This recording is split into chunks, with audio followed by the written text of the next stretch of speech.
En términos prácticos, la instrucción del presidente tiene objetivos concretos.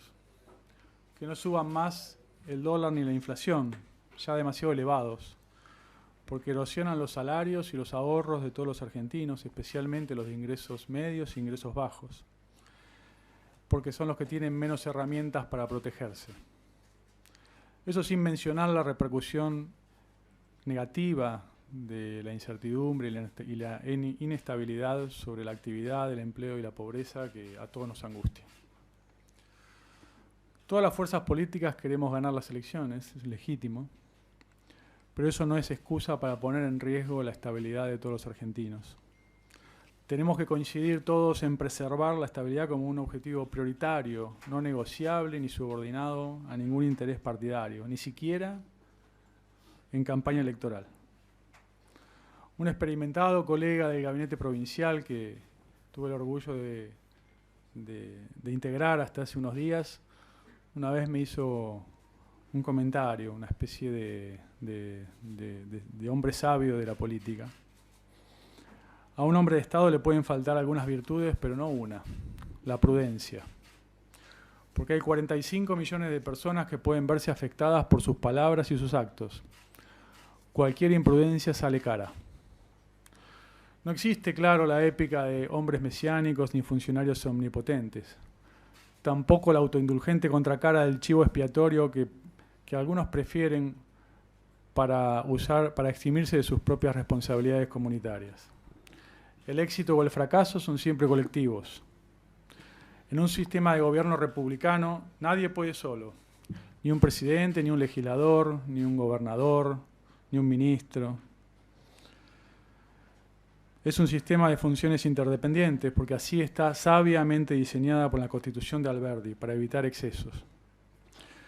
En el proceso electoral, los equipos de los candidatos en campaña pasan a formar parte del sistema, porque sus opiniones, sus promesas, sus discursos, sus tweets dan señales sobre el futuro, que los mercados, que como sabemos son la suma de todas las decisiones individuales de millones de ahorristas e inversiones, ponderan en sus decisiones e inciden naturalmente en variables como el tipo de cambio, los precios, la inflación, el riesgo país, que influyen a la postre en el crédito, el empleo, la actividad y sobre todo la pobreza. Ningún gobierno puede solo, y menos en época electoral. Sin vocaciones totalitarias, ni siquiera debería intentarlo. Necesitamos la concurrencia de todas las fuerzas políticas para garantizar esa estabilidad. Podemos analizar cómo llegamos hasta acá. Algunos atribuirán la suma de todos los males al gobierno actual, otros al pasado o al futuro. Casi sin matices, la culpa es del otro. La verdad, no creo que al ciudadano de a pie le importe demasiado quién tiene razón. Más bien creo que quiere saber cómo lo vamos a cuidar desde hoy, 28 de agosto, hasta el próximo 27 de octubre, y si hay balotaje hasta el próximo 24 de noviembre. Y sobre todo también quiere saber qué herramientas le van a quedar a quien le toque cuidarlo a partir del 10 de diciembre, sea reelecto el actual presidente o gane otro candidato. Gane quien gane, no podemos dejarlo sin herramientas, porque no son las herramientas del presidente, sino que son las herramientas que necesitan los argentinos. Al fin y al cabo, ningún gobierno es eterno. El progreso es que el siguiente pueda construir sobre el legado del anterior. El 10 de diciembre termina este mandato presidencial. Hace 91 años, casi un siglo, que un presidente no peronista no puede terminar su mandato en tiempo y forma. Ese es un fracaso colectivo, de la dirigencia, no de la ciudadanía. Hace 91 años que le debemos esa normalidad a nuestros ciudadanos, que miran absortos cómo especulamos con su tranquilidad. Si la voluntad popular no llegara a acompañar al presidente Macri a lograr la reelección, la sucesión institucional en tiempo y forma será un mérito conjunto entre el presidente entrante y el saliente que los ciudadanos agradeceremos. Tras las elecciones primarias entramos en un escenario económico y financiero complejo. La dinámica de los meses previos, donde la inflación iba convergiendo gradual pero persistentemente a niveles más bajos y la actividad había comenzado a mostrar una recuperación parsimoniosa, trocó en un escenario de mayor tensión cambiaria en la primera semana y en una suba pronunciada del riesgo país. Como la estabilidad cambiaria es un instrumento central para preservar los ingresos de los sectores medios y bajos, el Banco Central reforzó su estrategia de inflación administrada para evitar oscilaciones bruscas o tendencias irracionales de la moneda.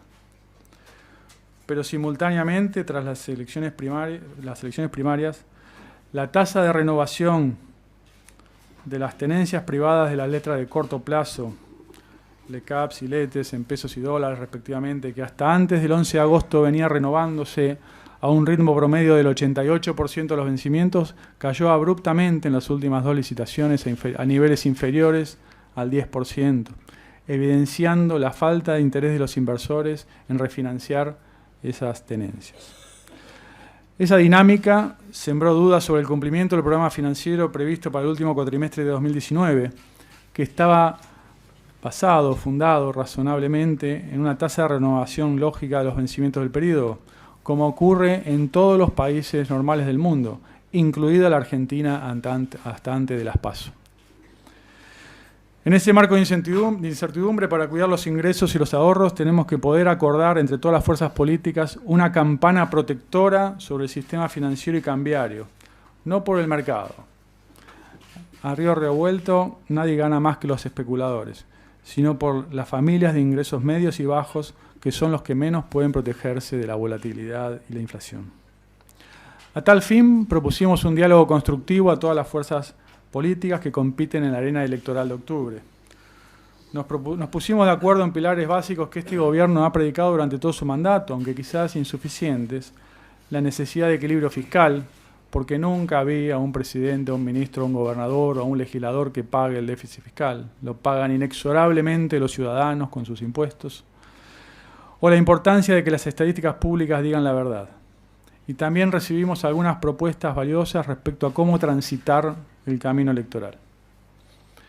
A pesar de la buena voluntad de los representantes de todos los partidos cuya concurrencia al diálogo reconozco y valoro, la dinámica de los últimos días demostró que ese consenso verbal y público no es suficiente. Hace falta darle al diálogo un marco institucional que despeje las dudas sobre la capacidad y voluntad de pago de la deuda argentina. No solo la deuda de corto plazo que vence en lo que falta del año 2019, sino también la del próximo mandato presidencial, a fin de despejar las exigencias financieras del periodo 2020-2023 y que el presidente que ostente el poder, sea quien sea bendecido por la voluntad popular, pueda desplegar sus políticas económicas sin una excesiva carga de deuda en los primeros años de su mandato. A tal fin, el presidente Macri me ha instruido a que resolvamos el problema de corto plazo para garantizar la estabilidad electoral, pero también el de mediano y largo plazo, para no dejarle un problema al que sigue, sea él mismo u otro candidato, para que pueda, insisto, desplegar sus políticas sin la restricción de vencimientos de deuda inminentes o demasiado elevadas. Bajo la noción de que la Argentina no tiene un problema de solvencia sobre la capacidad de pago de la deuda, que es perfectamente sostenible en un marco de políticas económicas consistentes, pero sí sobre la liquidez de mediano plazo que incide en la inestabilidad actual y corta el financiamiento voluntario del mercado, vamos a implementar e impulsar 4 iniciativas tendientes a aliviar la carga financiera en el corto y en el mediano plazo. En primer lugar, extender los vencimientos de la deuda de corto plazo, donde la refinanciación de pasivos aparece condicionada por la incertidumbre electoral, tanto en pesos como en dólares, usualmente conocidas como LETES y LECAPS, solo para los inversores institucionales, no para las personas humanas, según la definición del nuevo Código Civil, lo que nosotros conocíamos como personas físicas, que cobrarán, o sea, los ciudadanos de a pie, cobrarán la totalidad de sus acreencias o su vencimiento en tiempo y forma, tal como está previsto en el título original. Para ser claro, dispondrá al vencimiento la totalidad, insisto, de sus acreencias con los intereses correspondientes en la moneda prevista y en la fecha prevista. Ese grupo representa el 90% de los tenedores de esos títulos. El otro 10%, que son solo inversores institucionales, tradicionalmente bancos y compañías de seguro, también percibirán el pago completo de capital e intereses con una extensión de plazos de entre 3 y 6 meses. Asimismo, Y para despejar las exigencias financieras del periodo 2020-2023 y que el mandatario, insisto, que gane las próximas elecciones pueda desplegar sus políticas económicas y sociales sin condicionantes financieros, vamos a elevar a consideración del Congreso un proyecto de ley que provea las herramientas necesarias para promover una extensión voluntaria de los plazos de la deuda bajo jurisdicción local, sin quita de capital ni de intereses. Ese va a ser el proyecto que va a elevar el Poder Ejecutivo a consideración del Congreso, pero por supuesto el Congreso será soberano en la definición de los términos de esa extensión. Asimismo, iniciar un proceso de extensión de plazos de los bonos bajo legislación extranjera, bajo las llamadas cláusulas de acción colectiva, con el mismo fin de extender los plazos de vencimiento sin quitas de capital ni intereses, a fin de completar un perfil financiero, de nuevo menos exigente para el periodo 2020-2023, que genere ese alivio financiero que se requerirá en el próximo mandato. A tal fin, en el día de mañana invitaremos a los bancos a acercar propuestas para elevar a los inversores en este sentido. Asimismo, en estos días visitó el país una misión del Fondo Monetario Internacional.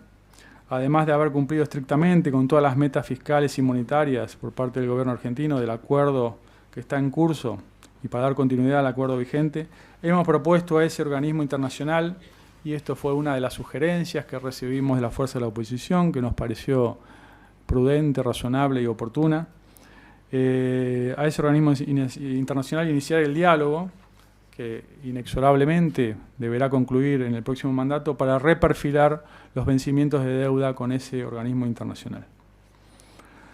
De este modo, el Gobierno procura despejar el horizonte financiero de corto, mediano y largo plazo, no solo de este mandato, sino también del próximo, para disipar los riesgos de incumplimiento hoy implícitos en las cotizaciones de los papeles argentinos, influenciados por el estrés de liquidez de corto plazo y no por reales fundamentos de solvencia de la deuda argentina. Con esta estrategia procuramos alcanzar varios objetivos simultáneos. En primer lugar, brindar al Banco Central, y esto es crítico, central, todas las herramientas necesarias para garantizar la estabilidad cambiaria y financiera, que es su objetivo de primer orden, su objetivo, diría, primordial. Al aliviar el programa financiero se descomprime una eventual fuente de demanda sobre las reservas, que hoy ascienden a más de 57.000 millones de dólares, asegurando así la disponibilidad de reservas para defender el peso de todos los argentinos. En segundo término, abordar de raíz la causa subyacente de la desconfianza actual de los inversores, referida a la liquidez para enfrentar los vencimientos de corto y mediano plazo. En tercer lugar, no pasar el problema al que sigue, insisto, sea el presidente Macri u otro candidato. Dado que también se prevé descomprimir, con el consentimiento del Congreso, donde están representadas todas las fuerzas políticas, el perfil de vencimientos del próximo mandato, a fin de poder desplegar sus planes de gobierno sin condicionantes financieros. En la deuda de corto plazo, dar un tratamiento preferencial a todas las personas humanas, los que tenemos alrededor de 50, los conocíamos como personas físicas, que dispondrán íntegramente la totalidad de sus acreencias en la fecha de vencimiento prevista en el título correspondiente.